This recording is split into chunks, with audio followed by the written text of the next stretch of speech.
Shrimad home remedies में आपका स्वागत है और हम आपको बताएंगे कि सन्यासी, पराक्रमी राजा और गुणवान मनुष्य क्यों नष्ट हो जाता है। और ये जो कन्वर्जेशन है, ये कन्वर्जेशन हुआ था शूर्पणखा और रावण के बीच में। श्री रामचरितमानस के अरण्य कांड में जब शूर्पणखा लक्ष्मण द्वारा नाक कान काटे जाने के बाद रावण के पास जाती है, तब रावण को बताती है कि कौन से अवगुण सन्यासी, पराक्रमी राजा तथा गुणवान मनुष्य को भी नष्ट कर सकते हैं। आज हम आपको उन्हीं उन्हीं अवगुणों के बारे में बताएंगे।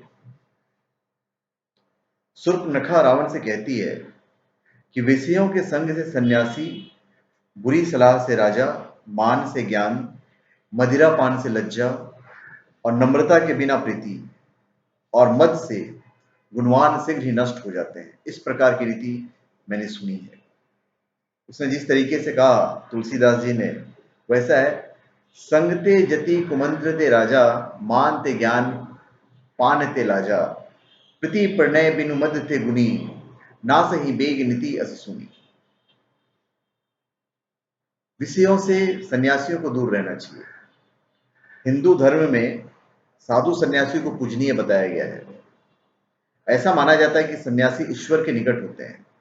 लेकिन यदि कोई सन्यासी होने के बाद भी कोई विषयों जैसे वासना और लोभ में घिरा रहता है, तो उसका शीघ्र ही पतन हो जाता है। इसलिए सन्यासियों को विषयों से अलग रहना चाहिए।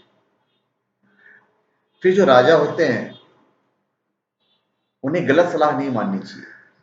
राजा भले ही कितना ही पराक्रमी क्यों न हो, लेकिन यदि वो बार बार अपने मंत्रियों और मित्रों की गलत सलाह मानता रहेगा, तो उसे भी नष्ट होने में अधिक समय नहीं लगता। धर्म ग्रंथों के अनुसार राजा का प्रथम कर्तव्य अपनी प्रजा का पालन पोषण करना है। गलत सलाह के कारण यदि वो अपने कर्तव्य पूरे नहीं कर पाएगा, तो नागरिक उसके विरुद्ध बगावत कर सकते हैं। इस स्थिति का फायदा अन्य राजा भी उठा सकते हैं। इसलिए राजा को अपने मंत्रियों से सलाह अवश्य लेना चाहिए, लेकिन बिना सोचे समझे उस सलाह पर अमल नहीं करना चाहिए। फिर ज्ञान का घमंड कभी नहीं करना चाहिए। जीवन में ज्ञान का बहुत महत्व है। अगर आपके पास ज्ञान है, तो आप अपने जीवन में हर वो चीज हासिल कर सकते हैं जो आपको चाहिए। कहते हैं कि ज्ञान बांटने से और बढ़ता है। इसलिए ज्ञानी व्यक्ति को सदैव अपना ज्ञान बांटने के लिए तैयार रहना चाहिए। लेकिन कुछ लोगों को अपने ज्ञान पर घमंड हो जाता है और ये दूसरों के साथ अपना ज्ञान बांटने से कतराते हैं। ऐसे लोग हमेशा कुंठित ही रहते हैं। उन्हें हमेशा यही डर सताता है कि कहीं कोई उनसे उनका ज्ञान न छीन ले। ऐसे में उनका ज्ञान संकुचित रह जाता है और वो ज्ञान उनके भी किसी काम का नहीं रहता है। इसलिए ज्ञान पर कभी घमंड नहीं करना चाहिए और सदैव ज्ञान बांटने के लिए तत्पर रहना चाहिए। फिर मदिरापान से लज्जा नष्ट हो जाती है। लज्जा यानी मर्यादा। हमारे धर्म ग्रंथों में हर व्यक्ति के लिए मर्यादा तय की गई है। जब कोई व्यक्ति मर्यादा में नहीं रहता है, तो उसे अपयश का सामना करना पड़ता है। मदिरापान यानी शराब पीने से व्यक्ति को अच्छे बुरों का भान नहीं रहता और कभी कभी वह मर्यादाहीन आचरण कर बैठता है। यदि ऐसी घटना बार बार होती है, तो कोई दूसरा उस व्यक्ति के साथ मेल जोल नहीं रखता है। यहां तक कि उसके परिवार वाले भी उसका साथ छोड़ देते हैं। एक समय वह भी आता है जब वह एकदम अकेला हो जाता है। इसलिए कहा जाता है कि शराब का सेवन न केवल व्यक्ति बल्कि समाज के हित के लिए भी हानिकारक है। इसलिए शराब का सेवन न करना ही बेहतर है, ताकि लज्जा बची रहे। फिर नम्रता। नम्रता के बिना प्रेम समाप्त हो जाता है। जीवन में प्रेम बहुत आवश्यक है।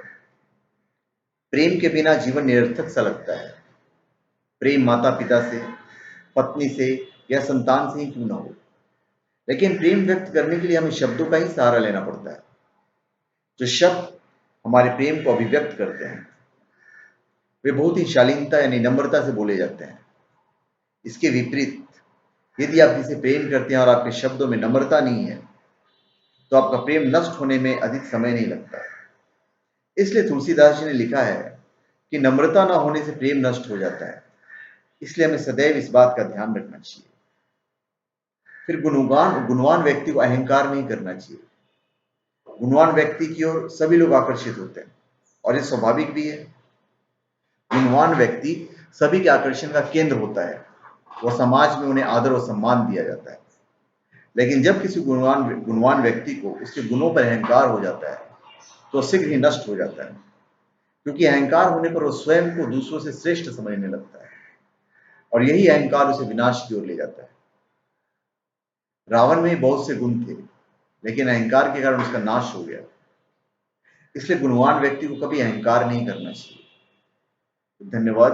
आप हमारे चैनल पे सब्सक्राइब करें और अपने कमेंट दीजिए। धन्यवाद।